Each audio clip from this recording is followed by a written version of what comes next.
तो दोस्तों आज हम बात करने वाले हैं 2009 में रिलीज हुई science fiction action horror vampire movie day breaker के बारे में। ये मूवी $20 मिलियन के बजट में तैयार हुई थी और इसने वर्ल्ड वाइड $50 मिलियन की कमाई की थी। क्रिटिक्स की बात करें तो इस मूवी को मिक्स टू पॉजिटिव रिस्पॉन्स मिला था। विदाउट वेस्टिंग मच टाइम शुरू करते हैं मूवी की एक्सप्लेनेशन।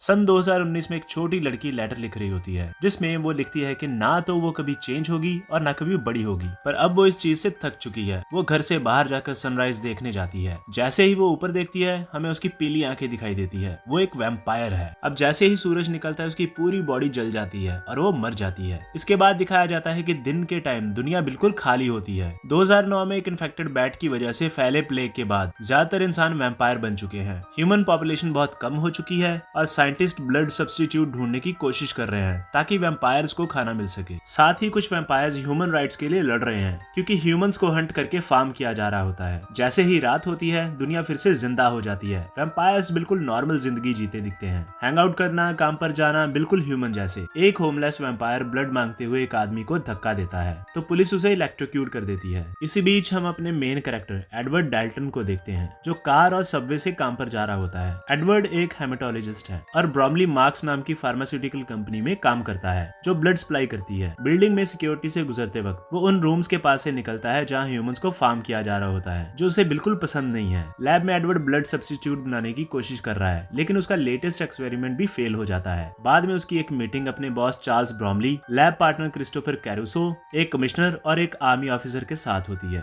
कमिश्नर बताता है कि डेथ रो के एक प्रिजनर पर एक्सपेरिमेंट किया गया था जिसमें ब्लड ना मिलने का इफेक्ट देखा गया था। ब्लड की कमी से उसके ब्रेन का फ्रंटल लोब खराब हो जाता है। पहले साइन होते हैं उसके कान लंबे होना। धीरे धीरे वो एक नॉसफेरातु जैसे मॉन्स्टर में बदल जाता है जिसमें ना कोई इमोशंस होते हैं और ना ही समझ। इन क्रीचर्स को सबसाइडर्स कहा जाता है और ये सड़कों पर बड़ी प्रॉब्लम बन सकते हैं। सिर्फ 5% ह्यूमन बचे हैं और अगर जल्दी ब्लड का सब्स्टिट्यूट नहीं मिला तो बाकी सारे वैम्पायर्स भी सबसाइडर बन जाएंगे। फिर ब्रॉमली बात बीच में काटकर एडवर्ड को एक प्राइवेट मीटिंग के लिए अपने ऑफिस में ले जाता है। वहाँ एडवर्ड को ब्लड वाली कॉफी दी जाती है लेकिन एडवर्ड उसे इग्नोर कर देता है। ब्रॉमली अपनी स्टोरी बताता है। उसे पहले कैंसर था लेकिन वैम्पायरिज्म की वजह से वो ठीक हो गया, लेकिन उसकी बेटी वैम्पायर बनने से मना कर देती है और घर छोड़कर भाग जाती है। ब्रॉमली कहता है कि उसे पता है एडवर्ड ह्यूमन पर दया करता है और वो खुद भी करता है, इसीलिए टेस्टिंग जल्दी स्टार्ट करनी जरूरी है ताकि ह्यूमन रेस को बचाया जा सके। एडवर्ड अपनी लैब में जाकर ये बात क्रिस्टोफर से डिस्कस करता है। थोड़ी देर हेजिटेट करने के बाद क्रिस्टोफर कहता है कि सब्स्टिट्यूट मंकी पर काम कर रहा है तो अब एनिमल टेस्टिंग से आगे बढ़ने का टाइम आ चुका है। कुछ ही देर बाद एक्सपेरिमेंट स्टार्ट होता है। ब्रॉमली और कुछ ऑफिसर्स विंडो के थ्रू सब देख रहे होते हैं। एडवर्ड धीरे धीरे ब्लड सब्स्टिट्यूट एक सोल्जर की बॉडी में इंजेक्ट करता है। पहले तो सब ठीक लगता है लेकिन पूरी डोज जाते ही वो वॉमिट कर देता है और उसकी बॉडी वायलेंटली कांपने लगती है।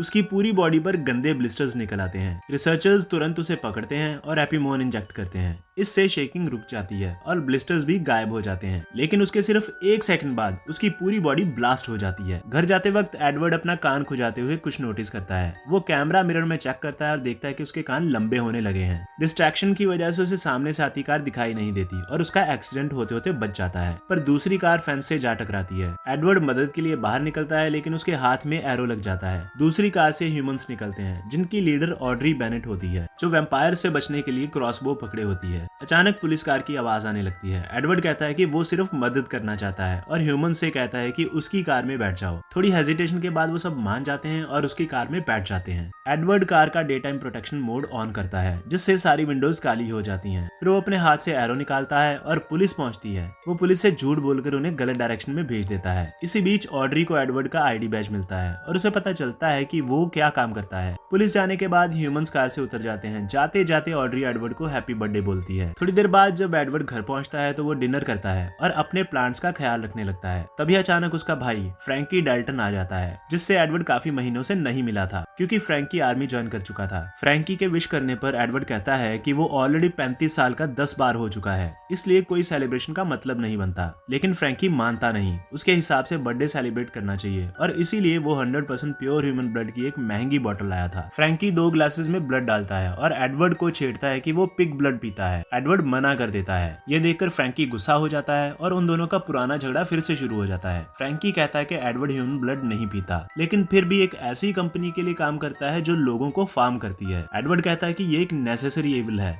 ताकि ब्लड सब्स्टिट्यूट मिल सके। वो फ्रैंकी को भी जज करता है क्योंकि फ्रैंकी आर्मी के लिए ह्यूमंस हंट करता है। अचानक एडवर्ड ब्लड की बोतल उठाता है और उसे सिंक में बहाने लगता है। फ्रैंकी बोतल छीन लेता है और गुस्से में दीवार पर फोड़ देता है। फिर वहां से जाने की कोशिश करता है लेकिन वो जा नहीं पाता क्योंकि एक सबसाइडर उसके सामने आ जाता है। वो क्रीचर किचन में घुस जाता है और दीवारों से ब्लड चाटने लगता है। फिर टेबल पर रखे गिलास की तरफ बढ़ता है। फ्रैंकी नाइफ होल्डर से चाकू उठाता है। इससे सबसाइडर घबरा जाता है और फ्रैंकी को दीवार पर पटक देता है। फ्रैंकी ग्लास टेबल पर गिरता है और कुछ सेकंड्स के लिए बेहोश हो जाता है। अब सबसाइडर एडवर्ड की तरफ बढ़ता है। एडवर्ड एक स्टूल से उसे दूर रखता है और अपने भाई को आवाज लगाता है। फ्रैंकी होश में आता है, चाकू उठाता है और दोनों भाई मिलकर सबसाइडर पर अटैक करते हैं। क्रीचर छलांग लगाकर सीलिंग से लटक जाता है लेकिन इसी दौरान फ्रैंकी उसे कई बार चाकू से काट देता है और आखिर में उसे मार देता है। थोड़ी ही देर बाद पुलिस आ जाती है। वो कमेंट करते हैं कि अब सबसाइडर सबर्ब्स की तरफ पहुंच गए हैं। एक ऑफिसर क्रीचर पर पहनी हुई रिंग देखती है जिससे एडवर्ड को समझ आ जाता है कि वो उनका लोकल गार्डनर था। उसकी बॉडी पर सेल्फ इन्फ्लिक्टेड वुंड्स भी मिलते हैं, यानी खुद को ही काटने के निशान। ये बताया जाता है कि खुद का ब्लड पीने से म्यूटेशन और फास्ट हो जाता है। अगली सुबह ऑड्री एडवर्ड से मिलने आती है और उस पर क्रॉसबो ताने खड़ी होती है। ऑड्री कहती है कि वो ऐसे वैम्पायर्स ढूंढ रहे हैं जिन पर वो ट्रस्ट कर सकें और उन्हें एडवर्ड की मदद चाहिए। वो कहती है कि सिर्फ ब्लड सब्स्टिट्यूट के अलावा भी कोई और रास्ता होना चाहिए। ऑड्री एडवर्ड को एक पेपर देती है जिसमें मैप बना होता है। अचानक कोई आवाज आती है और एडवर्ड उधर मुड़ता है। इसी मौके का फायदा उठाकर ऑड्री चुपचाप वहां से चली जाती है। जब एडवर्ड आवाज चेक करता है तो पता चलता है कि वो फ्रैंकी होता है। फ्रैंकी उससे उस औरत के बारे में पूछता है लेकिन एडवर्ड बात को टाल देता है। बाद में रात को न्यूज में दिखाया जाता है कि इन्वेस्टर्स ब्रॉमली की कंपनी से अपने ह्यूमन ब्लड की सप्लाई हटा रहे हैं। एडवर्ड काम पर जाता है और अपने बॉस से मिलकर पूछता है कि क्या ब्लड सब्स्टिट्यूट फ्यूचर में ह्यूमन सप्लाई की जगह ले लेगा।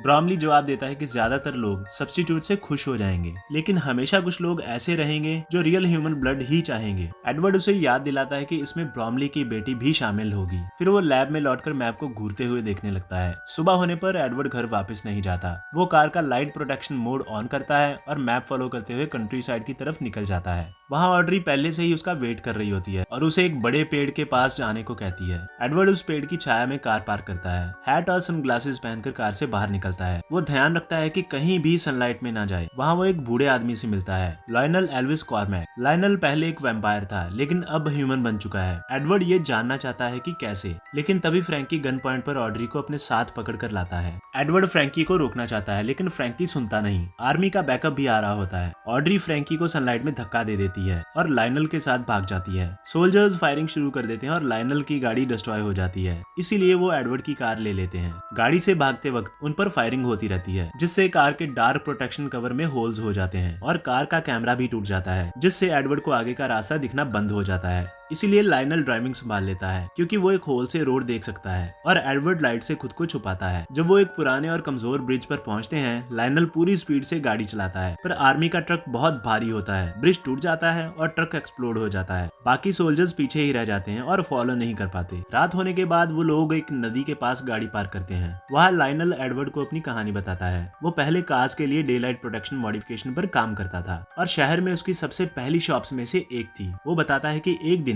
वो ठीक महसूस नहीं कर रहा था क्योंकि उसने ब्लड नहीं पिया था और इसी वजह से उसकी गाड़ी नदी के फेंस से टकरा गई। कार क्रैश के बाद एडवर्ड गाड़ी से बाहर गिर गया। उसकी बॉडी में आग लग गई और फिर वो नदी में गिर गया। जब वो नदी से बाहर आया तो वो दोबारा से ह्यूमन बन चुका था। लायनल और ऑड्री चाहते हैं कि एडवर्ड ये सेम कंडीशन सेफली रिक्रिएट करे ताकि वैम्पायर्स को वापस ह्यूमन बनाया जा सके। उधर कंपनी में ब्रॉमली अपनी बेटी की फोटो देख रहा होता है। तब फ्रैंकी उससे मिलने आता है। ब्रॉमली फ्रैंकी को कॉन्ग्रेचुलेट करता है कि उसने जो हुआ उसकी रिपोर्ट की और कहता है कि अगर एडवर्ड तुरंत वापस आ जाए तो कोई लीगल केस नहीं बनेगा। फ्रैंकी मान जाता है। इधर एडवर्ड और ह्यूमंस फिर से उसकी कार में होते हैं और सेफ हाउस की तरफ जा रहे होते हैं। यहाँ एडवर्ड बार बार ऑड्री की नेक की तरफ देख रहा होता है। ऑड्री नोटिस कर लेती है और एडवर्ड के पॉइंटी ईयर्स भी देख लेती है। वो अपना हाथ काट लेती है और थोड़ा सा ब्लड कप में डालकर एडवर्ड को पीने के लिए देती है। एडवर्ड पहले मना करता है लेकिन ऑड्री कहती है कि उसे ये कंफर्म करना है कि बाकी ह्यूमंस उसके आसपास सेफ रहेंगे। इसलिए एडवर्ड कप लेता है और पी लेता है। कुछ घंटों बाद वो एक पुरानी वाइन यार्ड पर पहुंचते हैं। वहाँ एडवर्ड और ह्यूमन से मिलता है जिसमें जारविस भी होता है जो और ह्यूमंस को रेस्क्यू करने के ग्रुप को लीड कर रहा होता है। घर के अंदर जाकर एडवर्ड की मुलाकात सेनेटर वेस्ट टर्नर से होती है, एक वैम्पायर पॉलिटिशियन जो ह्यूमन राइट्स प्रोटेक्ट करना और क्योर ढूंढना चाहता है। थोड़ी देर के लिए सीन शिफ्ट होता है जहाँ ब्रॉमली देखता है कि उसकी एक मशीन के सारे ह्यूमंस खत्म हो चुके चुके हैं और रिसर्चर्स एक डेड बॉडी बाहर निकाल रहे होते हैं। अगली सुबह वाइन यार्ड में एडवर्ड लाइनल से थोड़ा ब्लड लेता है टेस्ट के लिए और उससे पूछता है कि जिस दिन वो ह्यूमन बना था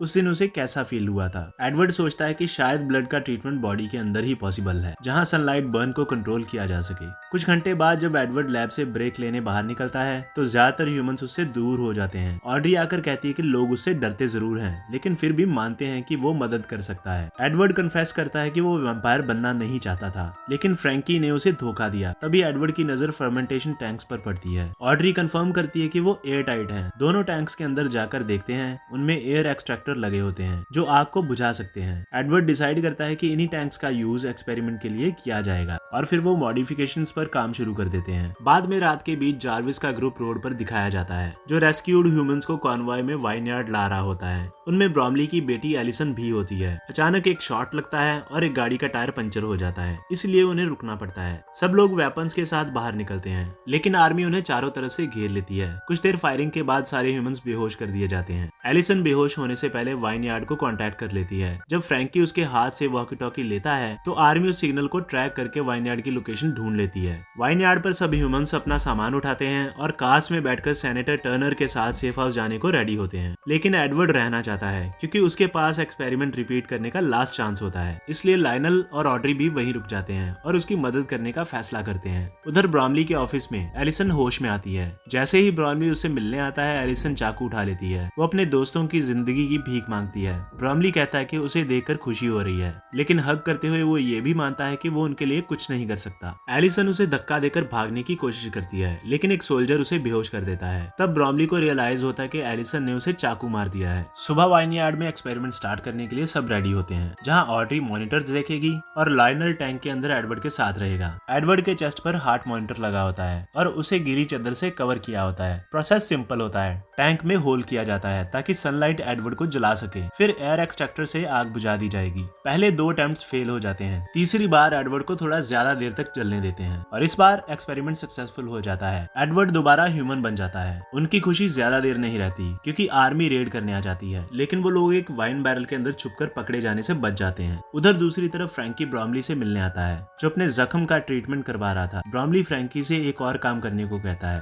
फ्रैंकी बाहर एलिसन की सेल में जाता है। एलिसन अब भी वैम्पायर नहीं बनना चाहती लेकिन फ्रैंकी जबरदस्ती उसे बाइट कर देता है। वापस वाइनयार्ड में तीनों लोग अपनी हाइडिंग स्पॉट से बाहर निकलते हैं। जब उन्हें लगता है कि सब सेफ है एडवर्ड बाहर जाता है और सनलाइट को अपनी स्किन पर महसूस करके हैरान हो जाता है क्योंकि अब वो जल नहीं रहा था। इसी बीच लाइनल अपनी पुरानी कार लेने जाता है। उधर कंपनी में ब्रॉमली देखता है कि उसकी सारी मशीन्स खाली हो चुकी हैं। वो अपनी बेटी को चेक करता है और देखता है कि वो ब्लड राशन पी नहीं रही। ब्रॉमली सेल के अंदर जाता है और देखता है कि एलिसन खुद को काट रही होती है जो उसे जल्दी ही म्यूटेट कर देगा। एलिसन अपने फादर पर अटैक करती है और सब चीज का ब्लेम उस पर डालती है। आर्मी जब मार्शल लॉ लगा देती है ताकि वो स्ट्रीट्स पर सबसाइडर को फ्रीली मार सके। तब सीन कट होता है एडवर्ड, ऑड्री और लाइनल पर। वो लोग टर्नर के कैबिन पर पहुंचते हैं लेकिन वहाँ सारे ह्यूमंस मरे हुए होते हैं। ऑड्री काफी होपलेस हो जाती है लेकिन एडवर्ड कहता है कि वो एक ऐसे इंसान को जानता है जो मदद कर सकता है। थोड़ी देर के लिए सीन लैब पर जाता है जहाँ क्रिस्टोफर ब्रेकआउट करने में सक्सेसफुल हो जाता है। फिर दिखाया जाता है कि आर्मी सबसाइडर्स को सनलाइट में खींचकर एग्जीक्यूशन के लिए ले जा रही है। उनमें एलिसन भी होती है। उसे मरते देखकर फ्रैंकी को थोड़ा बुरा लगता है।